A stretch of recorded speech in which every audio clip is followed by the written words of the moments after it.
Well, you're going to love our next interview. Of all the people that we managed to track down in the Hajj is a Hollywood movie actor, Omer Regan, now a Muslim. Thanks so much for joining us. You've acted in the movie Rush Hour 2 as a double for Chris Tucker. Tell me about how you went from Hollywood to Hajj. That's an amazing journey in itself. Yeah, when you put it like that, it kind of, I don't know. It's the first thing that comes to my mind, like, wow, how did I get here? I can say I'm grateful. I know my mother, she converted to Islam when I was young, but I grew up making a lot of mistakes. We won't get into that. Yeah, please don't tell nobody. Don't tell nobody. But then I started working, and I was always raised to be a good person. And then I joined up with this group called the Canadian Dawah Association, which I ended up being the program developer for it, and we started doing little functions like Stop the Violence and things in Canada and things in the U.S. And then they said, hey, we're sending you to Hajj. And I was like, what? And I didn't feel like I was ready, so I started trying to study, and I came last year.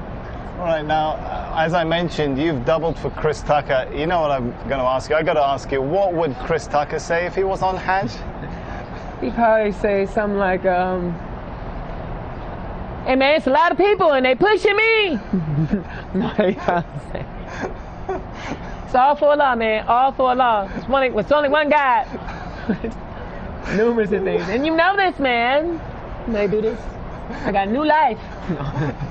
How do Hollywood? You're still working in Hollywood, so yeah. It's quite an interesting balancing act. Do Hollywood and Hajj really go together? You can maintain those two roles. Hollywood and Hajj.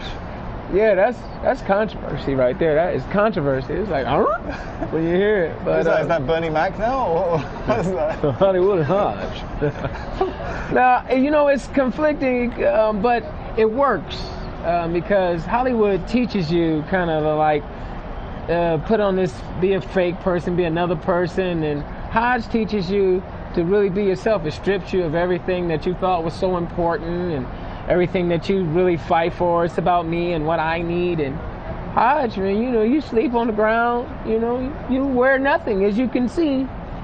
No, we don't want to really show you wearing nothing. He is dressed, by the way. That is true. That is true. But you stripped of all those worldly possessions, you know, and you kind of, everybody's on the same level, no matter how much money you have. We're the same. So I can take that back to the U.S. with me, you know. Be a nice person, be a good person. What Islam really teaches is have good character, good manners. Tell me, Omer, does it hurt your Hollywood profile, your Hollywood career, that you have such a high profile as a Muslim? As you mentioned, you're in Hajj, you're talking to us on TV, you're part of the Canadian Dawah Association. I don't know. That's a good question. I'm gonna find out when I go back home. Well, if you need a job, I'll talk to my boss. Yeah, do that, because U.S., they'll be like, you was on Al Jazeera? What? Like, they love us. It's been good talking to you, Omer Regan. It's been good talking to you too. I'm going to let you get back to the other rush hour. This is more like rush hour 10. It took us about 3 hours and 15 minutes to get you out here. I don't want to even think about how long it's going to take to get you back. Yeah, what is the opposite of rush hour? Slow motion over here, boy. You can't go nowhere. It's just too many people. They in mountains and everything. It's beautiful though. It is beautiful. Omer Regan, you have yourself a beautiful Hajj and a safe trip home. All right, nice talking to you. Man. Thank you. We'll be continuing the coverage from the heart of the Hajj in the days to come, but for now I'm going to hand you back to Imran in the studio.